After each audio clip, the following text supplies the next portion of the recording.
아멘. 오늘은 아버지의 사랑을 회복하라라는 제목으로 말씀을 나누도록 하겠습니다. 우리 서로 한번 인사했으면 좋겠습니다. 좌우를 보시면서 하나님은 당신을 사랑하십니다. 하나님은 당신을 사랑하십니다. 네. 한 번 더 인사할까요? 하나님은 당신을 죽도록 사랑하십니다. 하나님은 당신을 죽도록 사랑하십니다. 네. 그렇습니다. 하나님은 우리를 죽도록 사랑하시는 하나님이십니다. 사랑하는 성도 여러분, 어린 아이가 태어났습니다. 그럼 태어난 그 아이가 제일 먼저 하는 일은 무엇일까요?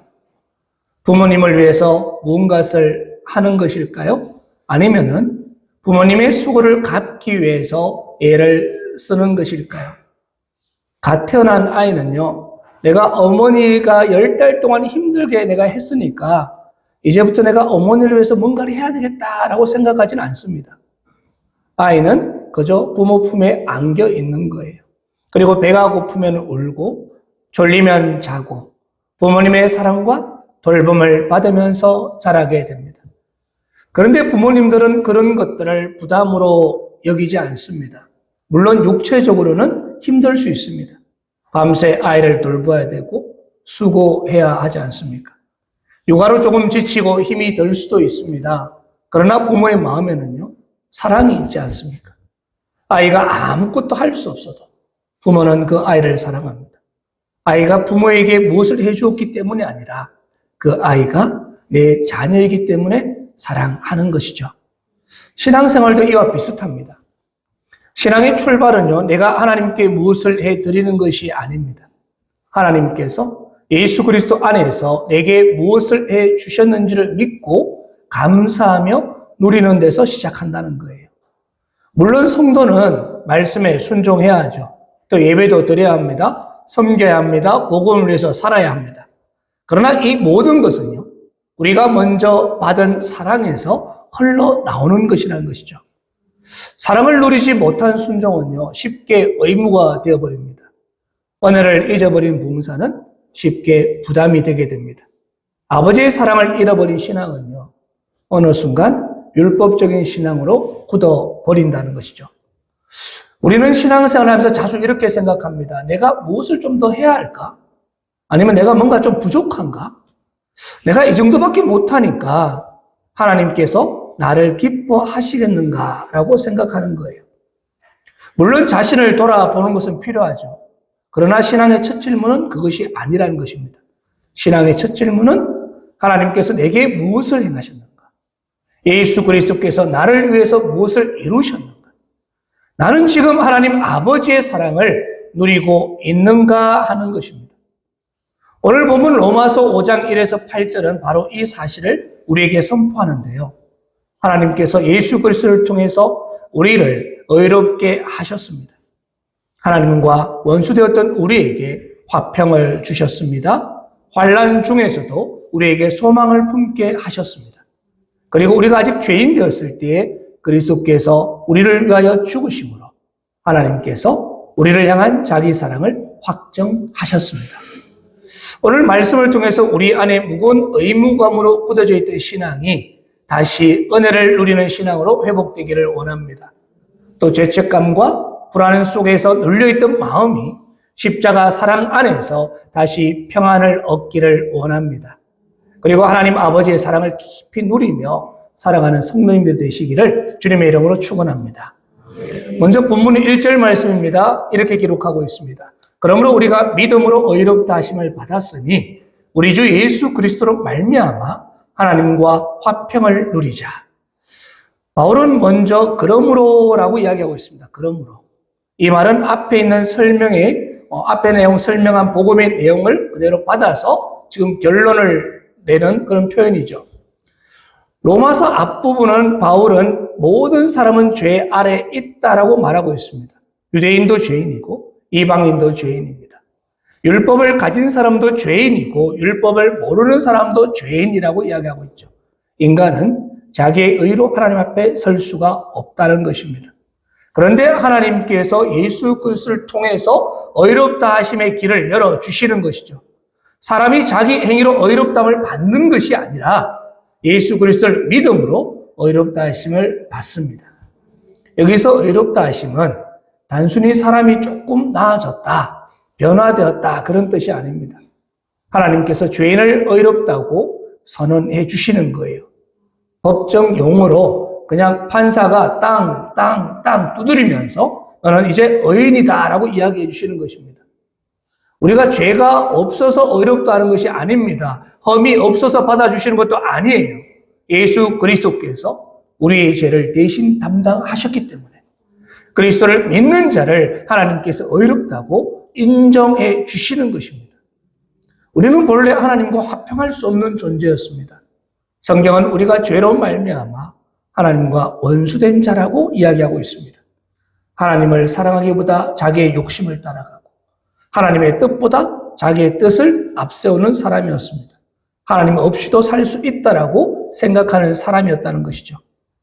우리 인류의 죄를 보면요, 인류의 죄는 에덴 동산에서부터 시작합니다. 하나님께서 아담에게 선악을 알게 하는 나무 열매를 먹지 말라라고 하셨습니다. 그런데 아담은 하나님 말씀보다 뱀의 유혹을 따라가게 되고요, 하나님을 신뢰하기보다는 자신을 판단하게 됩니다. 그 순간 인간은 하나님과의 관계가 깨어지는 것이죠. 사랑하는 성도 여러분, 죄는요, 단순히 우리가 몇 가지 잘못된 행동을 이야기하지 않습니다. 죄의 본질은 하나님을 떠난 것입니다. 하나님을 아버지로 인정하지 않고 내가 내 인생의 주인이 되려고 하는 것이 죄라는 것이죠. 그래서 죄인은요, 하나님 앞에서 평안을 누릴 수가 없습니다. 겉으로는 아무 문제가 없어 보여도 하나님과의 관계가 깨어진 인간의 내면에는 참된 안식이 없다는 거예요. 사람과의 관계에서도 원수가 되면 마음이 불편하지 않습니까? 누군가의 관계가 틀어지면은 그 사람과 만나는 것 자체가 부담이 됩니다. 그런데 창조주 하나님과 피조물인 우리 인간의 관계가 원수가 된 관계라면은 거기에 무슨 평안이 있고 안식이 있겠습니까? 그런데 놀라운 은혜가 있어요. 하나님께서 원수된 우리를 포기하지 않으셨다는 거예요. 우리가 먼저 하나님을 찾아온 것도 아닙니다. 우리가 먼저 화해를 요청한 것도 아니었어요. 하나님께서 먼저 우리에게 찾아오셨습니다. 하나님께서 먼저 화목의 길을 열어주신 것이죠. 그 길이 바로 예수 그리스도의 십자가입니다. 예수님께서 우리의 죄를 짊어지십니다. 우리가 받아야 할 진노를 대신 받으십니다. 우리가 감당해야 할 형벌을 대신 담당하시는 것이었어요. 그래서 예수 그리스도를 믿는 자는 하나님과 화평을 누리게 되는 것이죠. 오늘 본문의 1절에 하나님과 화평을 이루자라고 하지 않고요, 하나님과 화평을 누리자라고 말하고 있습니다. 누리자. 예수 그리스도께서 이미 화평을 이루셨다는 거예요. 그래서 우리가 해야 할 일은 그 화평을 믿음으로 받고 누리는 것입니다. 그런데 안타깝게도 많은 성도님들이 의롭다 하심을 받았다라고 고백을 합니다. 그런데 하나님과의 화평을 누리지 못한 것을 보게 됩니다. 머리로는 나는 예수님을 믿고 구원을 받았다라고 말을 하고 있습니다. 그러나 마음에는요, 여전히 두려움이 있습니다. 죄책감이 있습니다. 하나님 앞에 떳떳하지 못하다라고 생각하는 거예요. 어떤 분들은 신앙생활을 잘 하는 것 같을 때만 평안을 누린다고 이야기합니다. 새벽 기도를 잘 나오면 평안하고 성경을 많이 읽으면 평안합니다. 그러나 기도를 놓치거나 말씀을 읽지 못하면 금방 마음이 무거워지는 것이죠. 물론 기도와 말씀 중요합니다. 그러나 우리의 평안은 기도를 많이 했기 때문에 얻는 것이 아니라는 것이죠. 우리의 평안은 예수 그리스도께서 십자가에서 이루신 화평에 근거한다는 이야기입니다. 사랑하는 성도 여러분, 우리는 신앙생활을 잘해서 하나님과 화평하게 된 것이 아니에요. 예수 그리스도로 말미암아 하나님과 화평하게 되었습니다. 그러므로 우리의 화평은요, 우리의 감정이나 우리의 형편, 우리의 상황에 달려있는 것이 아닙니다. 우리의 평안은 예수 그리스도의 십자가에 달려 있습니다. 근데 이걸 잊어버리면은 우리의 신앙이 쉽게 흔들리는 거예요. 내가 잘하면은 하나님이 나를 사랑해 주시는 것 같고, 내가 좀 잘 못하면은 하나님이 나를 멀리 하시는 것 같고. 그런데 복음은 그렇게 이야기하지 않는다는 것이죠. 복음은 우리가 아직 연약할 때에, 우리가 아직 죄인 되었을 때에, 아직 하나님과 원수가 되었을 때에 그리스도께서 우리를 위하여 죽으셨다고 말하고 있습니다. 믿으십니까? 그렇게 우리는요, 다시 십자가를 바라보는 거예요. 예수 그리스도를 바라보는 것입니다. 나의 부족함만을 바라보고 평안을 잃게 됩니다. 나의 부족함을 바라보게 되면. 나의 과거만을 바라보게 되면요, 죄책감에 눌리게 됩니다. 나의 연약함을 바라보게 되면 불안하게 됩니다. 그러나 예수 그리스도를 바라보면 하나님과 화평을 누릴 수 있는 줄로 믿습니다. 사랑하는 성도 여러분, 하나님께서 우리를 향한 진노의 얼굴로 서 계신 것이 아닙니다. 예수 그리스도 안에서 우리를 자녀로 받아주셨어요. 우리는 더 이상 종이 아니라 하나님의 자녀가 된다는 거예요. 두려움으로 끌려가는 사람이 아니라 아버지의 사랑 안에 들어온 사람이 되었습니다. 그렇기 때문에 지금 우리에게 필요한 것은 하나님 아버지의 사랑을 회복하는 것입니다. 하나님은 나를 억지로 받아주신 분이 아니라 예수 그리스도의 피로 나를 자녀 삼아주신 아버지라는 사실을 내가 다시 붙드는 거예요. 믿으십니까? 우리 믿으시면 아멘 한번 합시다. 아멘. 말씀에 대해서 우리가 자주 아멘 하셔야 돼요. 왜냐하니까 아멘이 무슨 뜻입니까? 그렇습니다. 동의합니다. 그러합니다. 나도 똑같다라고 고백하는 거잖아요. 그것이 내게 믿음이 되는 것이고 그 말씀이 내 것이 되는 줄로 믿습니다. 그래서 우리가 아멘으로 자주 고백했으면 좋겠습니다.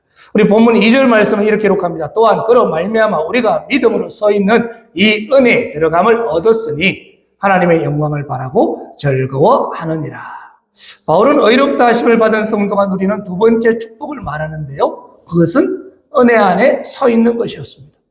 우리는 예수 그리스도로 말미암아 은혜에 들어감을 얻었습니다. 여기에서 은혜에 들어감을 얻었다는 말은 마치 왕 앞에 나갈 수 없는 사람이 누군가의 인도로 왕의 궁정 안으로 들어가게 된 것과 같은 이야기입니다. 우리는 죄 때문에 하나님 앞에 갈 수가 없었습니다. 그러나 예수 그리스도께서 우리를 하나님 앞에 서게 하신 것입니다. 그래서 우리는 은혜 앞에 서게 되는 것이죠. 사랑하는 성도 여러분, 성도는요, 은혜 안에 서 있는 사람입니다. 잠깐 은혜를 맛본 사람도 아니고 은혜 밖에 있다가 가끔 은혜 안에 들어온 사람도 아닙니다. 예수 그리스도를 믿는 자는 이미 은혜 안에 서 있는 줄로 믿습니다. 우리가 이 사실을 기억하는 거예요. 우리가 하루하루 늘 은혜롭기만 한 것은 아니잖아요. 때로는 마음이 무겁기도 하고 상황이 어렵기도 하고 우리가 기도드렸는데 기도가 막히기도 합니다. 그러나 우리의 위치는요, 전혀 변하지 않는다는 것이죠. 하나님의 은혜 가운데 서 있다는 것입니다. 만약에 저한테 5만 원짜리 지폐가 있다고 생각해 보십시오. 아이들에게 이 5만 원 지폐를 가지고 싶은 사람 그러면은요, 아이들이 서로 달라고 합니다. 실제로 실험해 보니까 아이들이 정말 달라고 하더라고요. 그리고 난 뒤에 제가 이 지폐를 막 구겨버립니다. 그리고 난 뒤에 이 지폐를 가지고 싶은 사람 하면은 좀 전과 똑같이 손을 들고 서로 달라고 이야기해요. 왜 그럴까요? 5만 원의 지폐의 가치는요, 동일하다는 거예요. 새 것도 5만 원이고 구겨지고 찢어진 지폐도 동일한 5만 원의 가치를 하고 있기 때문입니다. 그 가치는 변하지 않는다는 것이죠. 그렇습니다. 예수 그리스도를 믿어서 하나님의 자녀가 되고 은혜 안에 서 있는 사람은 변하지가 않습니다. 우리의 모습으로 인해서, 우리의 상황으로 인해서 막 변한 것처럼 보일 뿐이지 결코 변하지 않는다는 거예요. 우리는 하나님의 자녀로 그 은혜 앞에 서 있다는 것입니다. 바울은 그 은혜 안에서 하나님의 영광을 바라고 즐거워한다라고 말하고 있습니다. 무슨 말일까요? 성도에게는 소망이 있습니다. 이 소망은 세상이 말하는 막연한 기대가 아닙니다. 성도의 소망은 하나님께서 반드시 이루실 영광을 바라보는 확신이라는 거예요. 그런데 바로 놀라운 이야기를 합니다. 3절과 4절입니다. 우리 같이 한번 읽어보겠습니다. 시작. 다만 이뿐 아니라 우리가 환난 중에 즐거워하나니 이는 환난은 인내를 줄 알미로다. 아멘. 다만 이뿐 아니라 우리가 환난 중에 즐거워하나니. 성도는 하나님의 영광을 바라고 즐거워할 뿐만 아니라 환난 중에도 즐거워한다라고 이야기합니다. 이것은 환난 자체가 좋다는 뜻이 아닙니다. 고통을 좋아한다는 말도 아니고요. 환난이 쉽다는 말도 아닙니다. 환난은 당연히 힘들죠. 고난은 아플 수밖에 없고 질병은 두렵습니다. 관계의 어려움은 우리의 마음을 무겁게 합니다. 경제적인 어려움은요, 우리의 삶을 흔들어 버립니다. 신앙 때문에 받는 오해는 그 오해와 손해는요, 결코 쉽지 않습니다. 그런데 성도는 환난 속에서 무너지지 않는다는 것이죠. 왜 그렇습니까? 하나님께서 환난마저도 그냥 헛되게 두지 않으시기 때문입니다. 환난마저도 그냥 두시지 않는다는 거예요.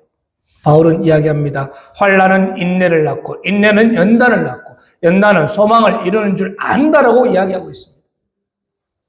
환난은요, 성도를 인내하게 만든다는 거예요. 인내는 단순히 이를 악물고 참는 게 아니에요. 하나님께서 붙들고 견디게 하시는 것입니다. 하나님이 나를 버리지 않으신다. 하나님이 내 인생을 붙들고 계신다는 믿음으로 버티게 하는 것입니다. 그리고 그 인내는요, 결국은 연단을 낳습니다. 연단은 금속을 불에 넣어서 불순물을 제거하고 망치로 두드린 것과 같습니다. 하나님은 환난을 통해서 우리의 믿음을 정결하게 만드시고 또한 우리가 붙들고 있는 헛된 생각과 의지를 내려놓게 하시고 하나님보다 더 의지했던 것들을 다 내려놓게 하시고 난 뒤에 다시 하나님을 바라보게 하는 거예요. 그렇게 우리를 연단해 가십니다. 그리고 연단은요, 결국은 소망을 이루게 됩니다. 고난을 통과한 성도는 더 깊은 소망을 가지는 거예요. 이전에는 세상의 조건을 소망으로 삼았다면 이제는 하나님 자신을 소망으로 삼게 되고요. 이전에는 환경이 좋아야지만 기뻐했다면 이제는 하나님이 함께 하신다는 그 사실 때문에 기뻐하고 다시 일어서는 것입니다. 사랑스러운 우리가 신앙생활하면서 오해하지 말아야 될 것이 있습니다. 하나님과 화평을 누린다고 해서 모든 문제가 즉시 사라지는 것은 아니라는 것이죠. 하나님의 사랑을 받는다고 해서 질병이 없어지는 것도 아니고 고난이 없고 눈물이 없는 삶을 사는 것도 아닙니다. 본문은 분명히 이야기합니다. 어렵다 하심을 받은 성도에게는 환난이 있습니다. 은혜 안에 선 성도에게도 고난이 있습니다. 그러나 분명한 차이가 있는데 세상 사람들은 환난으로 절망으로 끝날 수 있습니다. 그러나 성도에게는 환난은 소망으로 이어질 수 있다는 것이죠. 왜 그렇습니까? 하나님께서 그 환난 가운데서도 우리를 붙들고 계시기 때문입니다.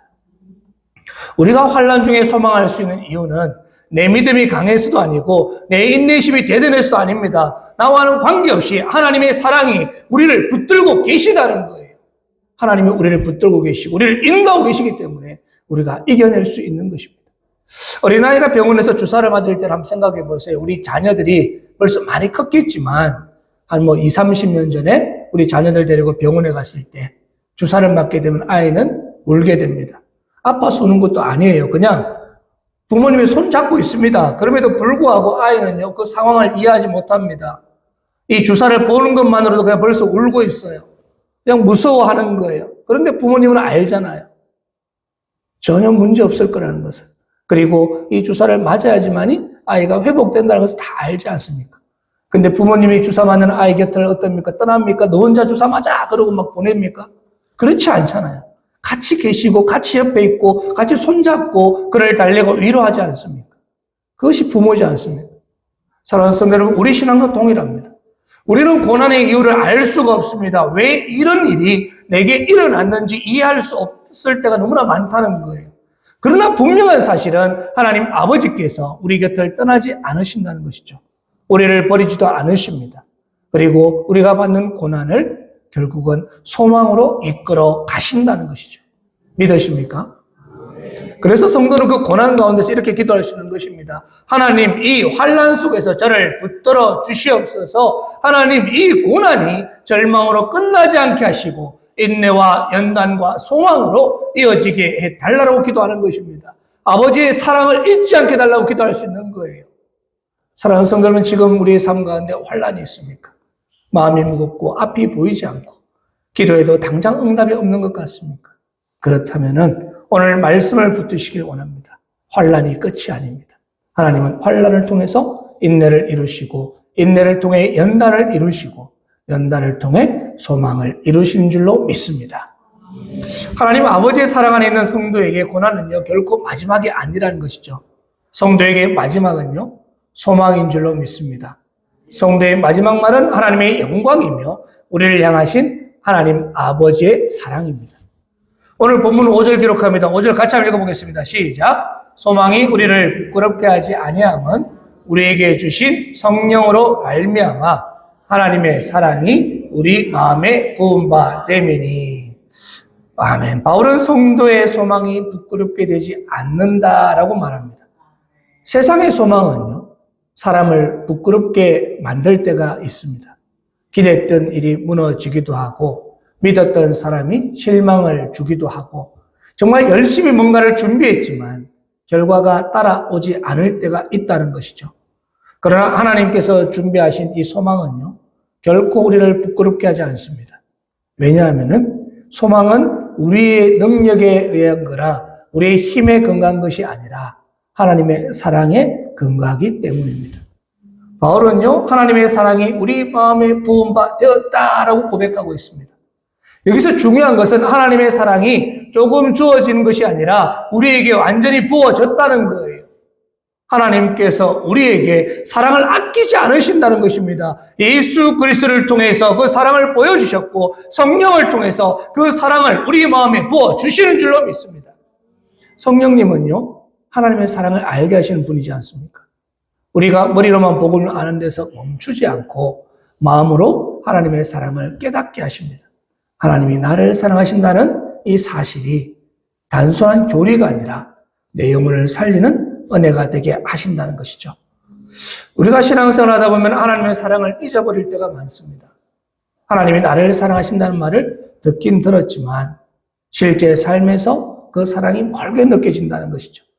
기도는 하지만 마음이 정말 메마르고, 예배를 드리지만 기쁨이 없고, 봉사는 하지만 감사함이 사라질 때가 있습니다. 그럴 때 우리에게 필요한 것은 더 많은 의무감이나 죄책감이 아니라, 그럴 때 우리에게 필요한 것은 하나님의 사랑을 다시 아는 것입니다. 성령님께서 우리 마음에 부어주시는 아버지의 사랑을 회복하는 것입니다. 사랑을 잃어버리면요, 신앙은 메말라 버립니다. 예배가 형식이 되고 봉사가 짐이 되고 기도는 숙제가 됩니다. 말씀을 들어도 마음이 움직이지 않습니다. 그리고 하나님의 사랑이 회복되면은 그런데 모든 것이 달라진다는 것이죠. 예배가 은혜가 되고 기도가 호흡이 되고 섬김이 특권이 되고 순종이 기쁨이 된다는 것입니다. 그래서 신앙생활인데 가장 중요한 회복은요, 하나님의 사랑을 회복하는 것입니다. 하나님을 향한 우리의 사랑도 회복돼야 되지만 그보다 하나님이 우리를 사랑하신다는 사실을 회복해야 한다는 것입니다. 우리가 하나님을 사랑하기 전에 하나님께서 우리를 먼저 사랑하셨어요. 우리가 하나님께 나아가기 전에 하나님 먼저 우리에게 오셨습니다. 사랑하는 성도 여러분, 하나님 아버지의 사랑을 우리가 잊지 않았으면 좋겠습니다. 하나님은 우리를 맞이 못해서 용서하신 분이 아닙니다. 억지로 받아주시는 것도 아니었어요. 자기 아들을 내어주시기까지 하면서 우리를 사랑하신 분이 하나님 아버지이십니다. 그 하나님이 성령으로 우리 마음에 부어질 때 우리는 다시 살아나게 될 줄로 믿습니다. 낙심한 마음이 일어나게 되고 정말 돌처리 굳었던 마음이 부드럽게 되고 두려움이 물러가고 죄책감이 눌렸던 영혼이 십자가 앞에서 자유를 얻게 될 줄로 믿습니다. 저와 여러분에게 그러한 은혜가 있기를 축원합니다. 오늘 본문 6에서 8절 말씀입니다. 같이 한번 읽겠습니다. 시작. 우리가 아직 연약할 때에 기약대로 그리스도께서 경건하지 않은 자를 위하여 죽으셨도다.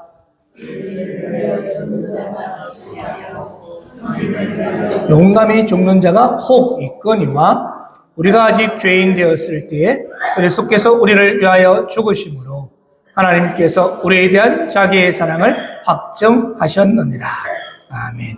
이 말씀은 로마서 5장 1절에서 8절 가운데 가장 중심되는 부분입니다. 하나님께서 우리를 사랑하셨다는 증거가 어디 있습니까? 우리의 형편이 좋아지는 데 있습니까? 아니면 우리가 기도한 대로 모든 일이 이루어지는 데 있습니까? 건강하고 물질이 넉넉하고 자녀들이 잘 되는 데 있습니까? 물론 그런 것도 하나님의 은혜라고 이야기할 수 있습니다. 그러나 성경이 말하는 하나님의 사랑의 가장 확실한 증거는요, 십자가 사랑입니다. 우리가 아직 죄인 되었을 때에 그리스도께서 우리를 위해서 죽으심으로 하나님께서 우리에 대한 자기의 사랑을 확정하셨느니라. 하나님은 우리가 의로울 때 우리를 사랑한 것이 아니었습니다. 우리가 경건할 때 우리를 사랑한 것도 아니었어요. 하나님은 우리가 정말 쓸만할 때 사랑한 것도 아니었습니다. 우리가 연약할 때, 경건하지 않을 때, 우리가 죄인 되었을 때 그리스도께서 우리를 위해서 죽으셨다는 것이죠. 이것이 복음입니다. 세상 사랑은요, 조건이 붙습니다. 내가 잘하면 사랑하겠다. 너가 내 기대에 맞으면 내가 인정하겠다. 너가 정말 나에게 유익하면 내가 너와 가까이 하겠다. 그러나 하나님의 사랑은 전혀 다릅니다. 하나님은 우리가 죄인 되었을 때 우리를 사랑하셨습니다. 우리는 자주 하나님의 사랑을 우리 현재 상태로 판단합니다. 내가 기도를 잘하면은 하나님이 나를 사랑하시는 것 같고, 내가 넘어지면 하나님이 나를 덜 사랑하시는 것 같고, 일이 잘 풀리면 하나님이 가까이 계시는 것 같고, 일이 꼬이면은 하나님 왜 그러십니까? 나와 멀리 계신 것 같고. 그러나 로마서 5장 8절은 우리에게 분명히 이야기합니다. 하나님의 사랑은 우리의 감정으로 증명되는 것이 아니라 우리의 형편으로 확정되는 것도 아니고 하나님의 사랑은 십자가에서 이미 확정하셨다라고 말씀합니다. 확정하셨다. 이 말은요, 분명하게 보여주셨다는 뜻입니다. 확실하게 증명했다는 이야기입니다. 의심할 수 없도록 완전히 드러내셨다는 이야기입니다. 하나님께서 우리를 사랑하셨다는 가장 확실한 증거가 바로 예수 그리스도의 십자가인 줄로 믿습니다. 그렇기 때문에 우리는 흔들릴 때마다요, 어떻게 합니까? 십자가로 돌아가는 거예요. 죄책감이 물려올 때마다 십자가를 바라보는 것입니다. 하나님이 나를 사랑하시는지 의심이 될 때마다 십자가를 바라봅니다.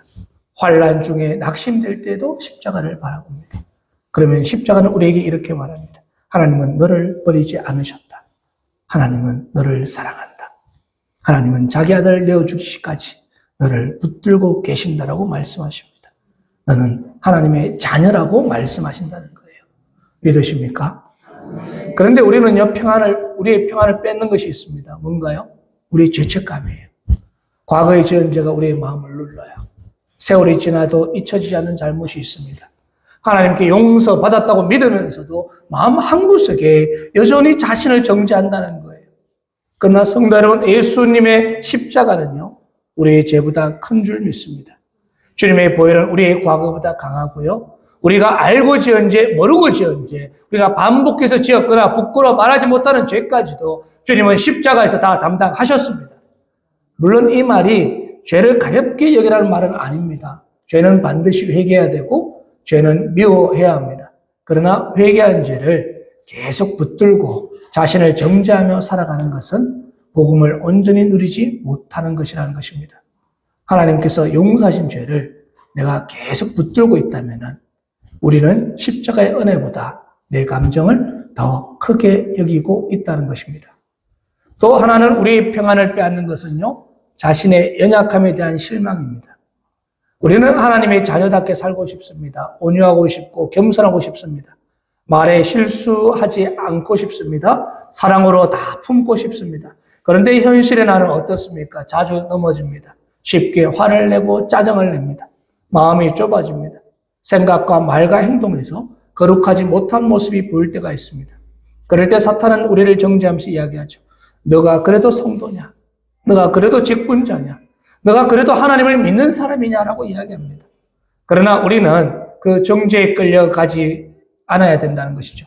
물론 죄를 합리화해서는 안 되지만, 죄는 반드시 회개해야 되지만, 그러나 우리의 평안은요, 우리의 완전함 위에 세워져 있는 것이 아닙니다. 우리의 평안은 예수 그리스도의 십자가 위에 세워져 있습니다. 우리가 믿으시면 아멘 했으면 좋겠습니다. 아멘.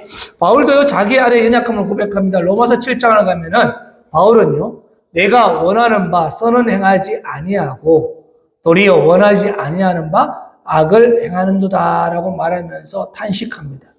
오라 나는 공고한 사람이로다. 이 사망의 몸에서 누가 나를 건져내랴라고 이야기하는 거예요.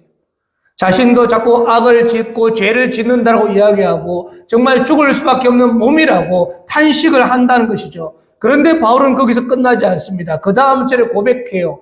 우리 주 예수 그리스도로 말미암아 하나님께 감사하리로다라고 고백합니다.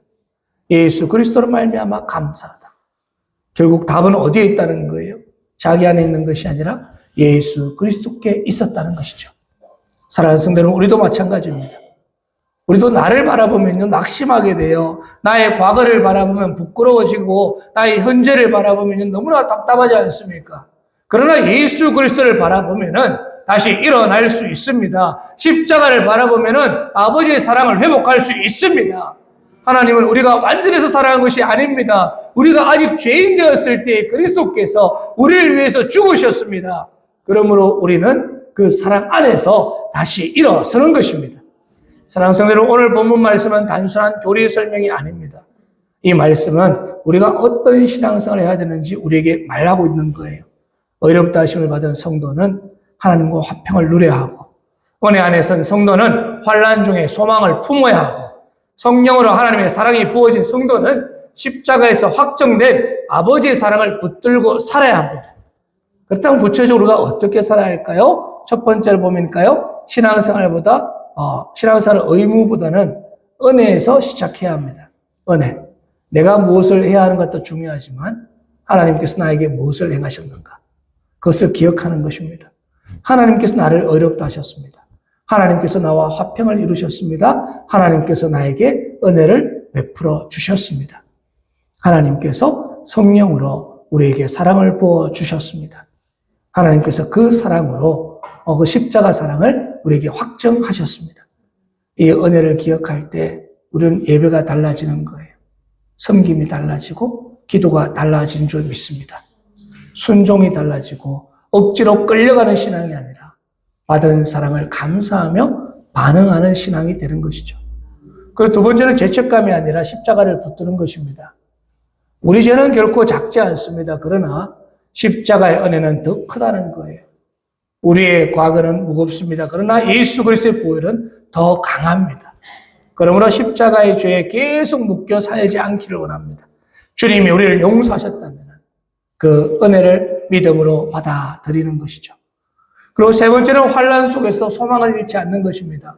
성도의 삶에도 고난이 있습니다. 예수님 믿으면 고난이 없다라고 말하지 않습니다. 고난이 똑같이 있습니다. 그러나 그 고난은 우리를 버리셨다는 증거가 아니라는 것이죠. 하나님은 그 환난을 통해서 인내를 이루고 연단을 이루고 소망을 이루어 가십니다.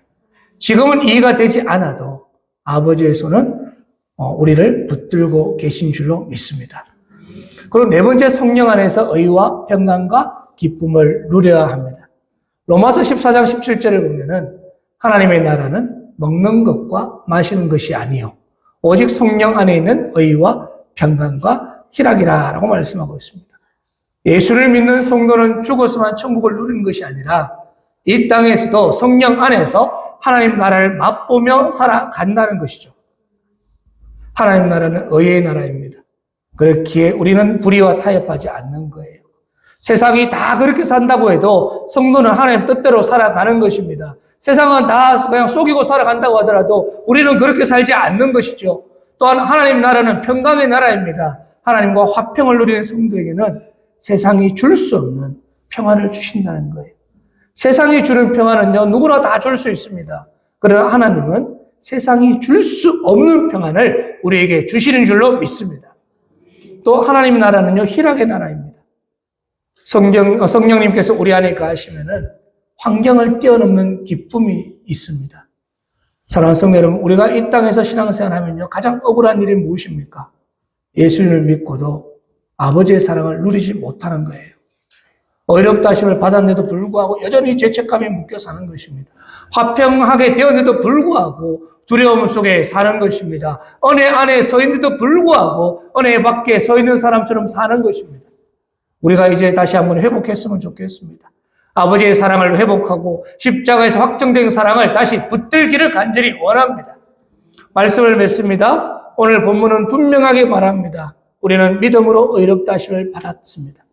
예수 그리스도로 말미암아 하나님과 화평을 누리게 되었습니다. 은혜 안에 서게 되었습니다.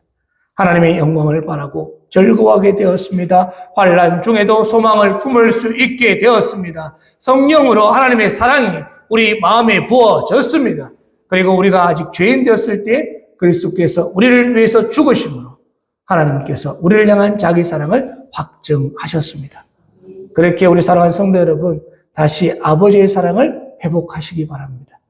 신앙생활을 무거운 의무로만 여기지 마시고 하나님께 인정받기 위해 몸부림치는 종으로 살지 마시고 이미 예수 그리스도 안에서 사랑하는 자녀로 부름을 받았음을 믿고 누리는 삶을 사는 것입니다. 우리가 해야 할 것은요, 마땅히 없다는 그런 말이 아닙니다.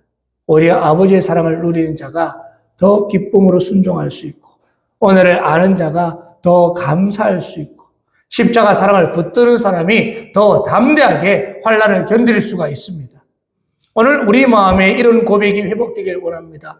나는 예수 그리스도로 말미암아 어렵다 하심을 받은 하나님의 사람입니다. 나는 하나님과 화평을 누리는 사람입니다. 나는 은혜 안에 서 있는 사람입니다. 나는 환난 중에도 소망을 품는 사람입니다. 나는 십자가에서 확정된 아버지의 사랑을 받은 자녀입니다. 아멘. 이 믿음으로 다시 한번 일어서길 원합니다. 죄책감에서 일어서시고 두려움에서 일어서시고 무거운 의무감에서 일어서길 원합니다. 아버지의 사랑으로 다시 돌아가는 것입니다. 하나님의 아버지께서 오늘도 우리를 부르시는 줄로 믿습니다. 내 사랑하는 자녀야, 내 사랑 안에 가라. 내가 너를 버리지 않았다. 내가 내 아들을 내어주기까지 너를 사랑한다라고 말씀하시는 거예요. 그러니 이제는 두려워하지 말고 내 은혜 안에 가라라고 말씀하십니다. 이 아버지의 사랑을 회복함으로 하나님과 화평을 누리고 환난 중에도 소망을 품고 성령 안에서 의와 평강과 기쁨을 누리는 우리 모두가 되시기를 주님의 이름으로 축원합니다. 아멘.